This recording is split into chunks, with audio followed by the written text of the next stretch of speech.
नमो बुद्धाय. आज आपण पाहणार आहोत रठ्ठपालाचे धर्मांतर याचा उर्वरित भाग. नंतर त्याचे वडील घरात गेले. तेथे त्यांनी सोन्या रुपयाच्या लगडी रचून त्यावर गालीचे अंथरण्याची आज्ञा दिली. पूर्वाश्रमीच्या रठ्ठपालाच्या स्त्रिया असलेल्या आपल्या सुनांना आपल्या पतीला आवडत असलेला सर्व प्रकारचा साज शृंगार करण्यास सांगितले. रात्र संपल्यावर घरात भोजनासाठी उत्तम पदार्थ तयार करून ठेवण्याची आज्ञा त्याच्या पित्याने दिली आणि तयारी झाल्यावर मुलाला कळविले. दुपार झाल्याबरोबर चिवरे परिधान करून आणि भिक्षापात्र घेऊन भिक्खू रठ्ठपाल स्वतःसाठी ठेवलेल्या आसनावर येऊन बसला. नंतर त्या सोन्या रुपयाच्या राशीवरून गालीचे काढण्याची आज्ञा देऊन त्याचा पिता म्हणाला, हे तुझे मातृधन आहे. ती तुझ्या पित्याची आणि ती तुझ्या पित्यामहाची संपत्ती आहे. आनंदाचा उपभोग आणि सत्कृत्ये या दोन्हीसाठी तुला भरपूर संपत्ती आहे. ये बाळ, तुझी श्रमणचर्या सोडून दे. सामान्य माणसाच्या जीवनाचा पुन्हा अवलंब कर. भोग, उपभोग आणि सत्कृत्य कर. गृहस्था, तुम्ही माझा सल्ला ऐका आणि या सगळ्या संपत्तीच्या राशी तुम्ही घेऊन जा आणि गंगा नदीत बुडवून टाका. का? कारण तिच्यामुळे तुम्हाला दुःख, फक्त दुःख, शोक, संकटे, मानसिक व शारीरिक यातना आणि क्लेशच भोगावे लागतील. भिक्खू रठ्ठपालाच्या पायांना मिठी मारून त्याच्या पूर्वाश्रमीच्या स्त्रिया त्याला विचारू लागल्या, ज्याच्यासाठी आपण हे उच्च जीवन जगत आहात त्या अप्सरा आहेत तरी कशा? तो म्हणाला, भगिनींनो, कोणत्याही अप्सरासाठी मी त्या जीवनाचा अवलंब केलेला नाही.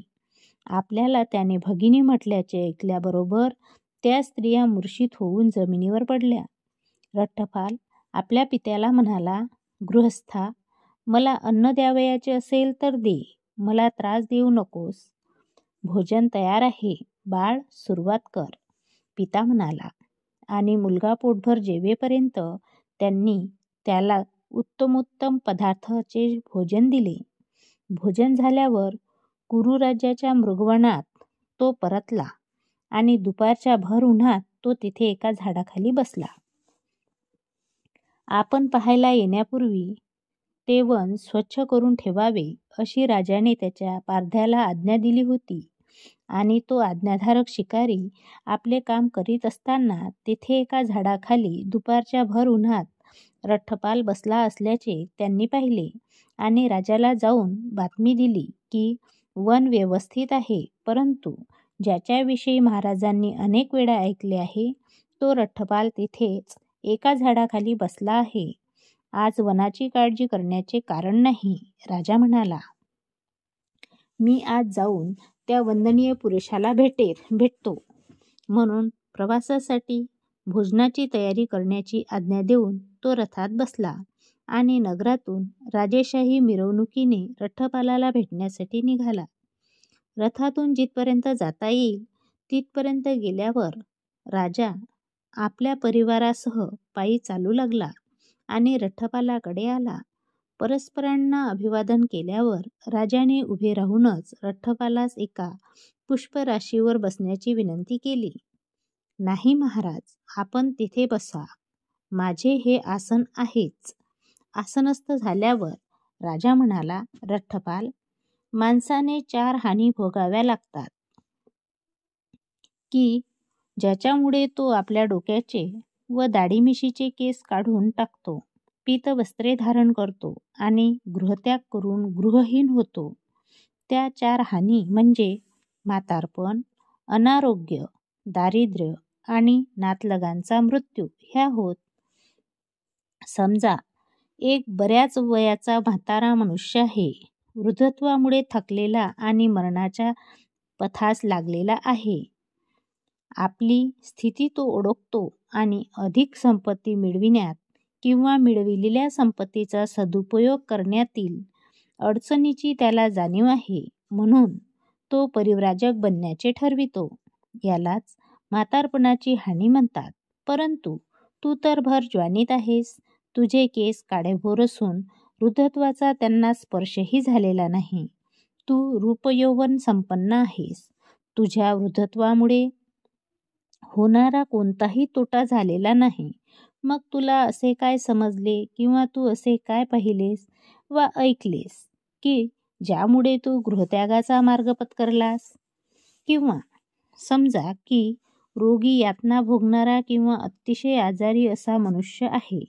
तो आपली स्थिती ओळखतो आणि अधिक संपत्ती मिळविण्याकरिता किंवा मिळविलेल्या संपत्तीचा सदुपयोग करण्यातील अडचणीची त्याला जाणीव आहे, म्हणून तो परिव्राजक बनण्याचे ठरवितो. यालाच अनारोग्याची हानी म्हणतात. परंतु तू आजारी नाहीस की यातनाही भोगीत नाहीस. तुझ्या नेमस्त प्रकृतीमुळे तुझी पचनशक्ती चांगली राहिली आहे, म्हणून अनारोग्यामुळे जो तोटा होतो तसा तुझा झालेला नाही. मग तुला असे काय समजले किंवा तू असे काय पाहिलेस वा ऐकलेस की ज्यामुळे तू गृहत्यागाचा मार्ग पत्करावा? किंवा तिसऱ्या एका माणसाचे उदाहरण घेऊ. श्रीमंत आणि वैभवशाली झाल्यानंतर आणि क्रमाक्रमाने ते वैभव गमावल्यानंतर तो आपली स्थिती ओळखतो. अधिक संपत्ती मिळविण्यातील किंवा मिळविलेल्या संपत्तीचा सदुपयोग करण्यातील अडचणीची त्याला जाणीव होते, म्हणून तो परिव्राजक होण्याचे ठरवितो.